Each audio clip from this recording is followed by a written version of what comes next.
नमस्कार, आप देख रहे हैं आंकड़े हमारे फैसला आपका। मैं हूं आपके साथ मनोज मनू। नीतीश कुमार के दिमाग में केमिकल लोचा हो गया है।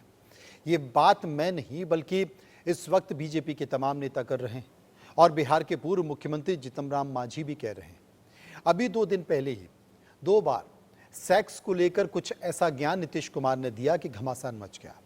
फिर कल उन्हें 1 बार नहीं, 2 बार नहीं बल्कि 3 बार माफी मांगनी पड़ी। लेकिन नीतीश बाबू तो नीतीश हैं, उन्हें जो कहना है वो कहते रहेंगे। सेक्स ज्ञान से अभी ठीक बाहर नहीं निकले कि उन्होंने पूर्व मुख्यमंत्री जीतन राम मांझी को लेकर खूब अनाप शनाप बयानबाजी की है, वो भी विधानसभा के अंदर। दरअसल मांझी आरक्षण विधेयक का विरोध कर रहे थे, तभी मुख्यमंत्री नीतीश कुमार भड़क गए। उन्होंने कहा कि मेरी मूर्खता से मांझी मुख्यमंत्री बने थे। इसके बाद नीतीश कुमार के बयान पर विधान परिषद में जमकर हंगामा हो गया। बीजेपी ने सदन में जीतन राम मांझी के अपमान का मुद्दा बनाया और जमकर नारेबाजी हुई। आप नीतीश कुमार को सुनिए और सोचिए क्या वाकई नीतीश कुमार का दिमाग में कुछ केमिकल लोचा हो गया है। सुनिए। बात नहीं समझ में आ रहा है, इनको कुछ आइडिया है? ये तो मेरी गलती है कि इस आदमी को हमने बना दिया था मुख्यमंत्री। नहीं ठीक है, ये कोई सेंस नहीं है इसको, ऐसे ही बोलते रहता है, कोई मतलब नहीं है। बैठ जाएगा। हो गया। हम कह रहे थे कि आप ही लोगों के साथ रहिए। अध्यक्ष महोदय, भाग के चला आया था 7 पार्टी में। अध्यक्ष अभी महोदय, हम जान करके भगा दिए उधर। अध्यक्ष क्या उधर महोदय, रहिए, इसीलिए हम कहेंगे बात हो गई है। सब समर्थन कर रहे हैं, प्रभारी मंत्री सुन लीजिए, बता रहे हैं, ये बहुत गलत बात सारे बोल रहे लोग हैं। समर्थन कर रहे हैं। और कोई सेंस है? ये जो प्रचारित करता है, सुनो ना, बैठो ना यार, बैठो ना। अरे आप लोगों को जब छोड़ दिए थे, बैठिए। अरे 13 में जब आप लोगों को छोड़ दिए थे, अब अकेले थे तो हम, अरे चुनो रे यार, कुछ जानते हो, बैठो। हम इसको बना दिए। इसके बाद जितना मेरी पार्टी का लोग था, सब हमको 2 ही महीना में कहने लगा कि गड़बड़ है, इसको हटाइए। और अंत में हमको बाध्य किया, तो फिर हम बन गए थे। कहता रहता है कि ये भी मुख्यमंत्री थे। अरे क्या मुख्यमंत्री था? ये तो मेरी मूर्खता से मुख्यमंत्री बना। आप ऊपर वाला भी जान लो। आप बिना मतलब का रोज इसको पब्लिश करते हो, कोई सेंस है इसमें? मंत्री महोदय, अब नीतीश कुमार इतना बोल गए तो जीतन राम मांझी भला कैसे शांत रहते? जीतन राम मांझी ने भी पलटवार किया, वो भी अपने अंदाज में। और वो कैसे किया, सुनिए। बिहार सरकार ने आरक्षण चाहे सेवाओं में हो या नामांकन में हो, कभी समीक्षा करने का कष्ट की है सरकार कि हाँ कितना हमने अभी तक दिया है, कितना आरक्षण है या नहीं है, ये सरकार सोची है?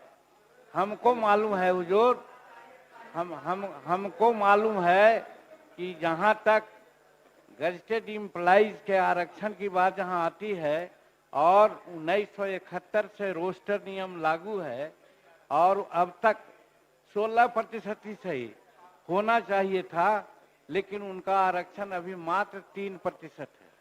तो 16% कैसे पूरा किया जाएगा? सरकार को ये सोचना चाहिए। उसी प्रकार से ये जो विभिन्न शैक्षणिक संस्थाओं में आरक्षण की बात की जाती है, आरक्षण आप बढ़ा दीजिए सैद्धांतिक रूप में, हाँ कौन नहीं चाहेगा कि बढ़े, लेकिन धरातल पर क्या है इसके बारे में भी कोई मैकेनिज्म डेवलप करना चाहिए, जो सरकार आज तक मैकेनिज्म डेवलप नहीं किया है। तो हमको तो आश्चर्य हुआ कि वही नीतीश कुमार हैं जो पहले थे आज से कुछ दिन पहले। आज लगता है कि वो दूसरे रूप में यहाँ परोसे गए, दूसरे रूप में आए। हमको लगता है कहीं न कहीं उनकी दिमाग में कोई कमजोरियां है, इसके चलते वो ऐसा बोल रहे हैं। और हम उनके बारे में कहना चाहते हैं, वो बार बार तुम ताम की बात करते हैं। आप जोड़ लीजिए 1985 में वो विधायक बने, हम 1980 से विधायक हैं। उम्र में वो 74 साल के हैं, उम्र में हम 80 साल के हैं। तो वैसी परिस्थिति में तुम ताम करना कहाँ का उचित है, उसमें भी विधानसभा में। इसलिए हमको लगता है कि मानसिक संतुलन वो खो बैठे हैं, इसलिए वो ऐसा करते हैं। पहली बात। दूसरी बात, एक बार बार कहते हैं हमने तुमको मुख्यमंत्री बनाया। देहात में कहा जाता है कि भले भैया सिर मुड़ाती है, उसको दोहे में चुचुअट होती है, कीड़ा काटता है तो वो सिर मुड़ाती। कहने लगा नीतीश कुमार इस्तीफा दो, इस्तीफा दो।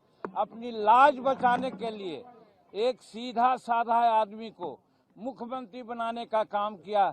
जीतन मांझी को उन्होंने अंडर एस्टिमेट किया था, समझ लिया था कि ये तो भुइयां मुसहर का परिवार है, हम जो कहेंगे वो करेगा।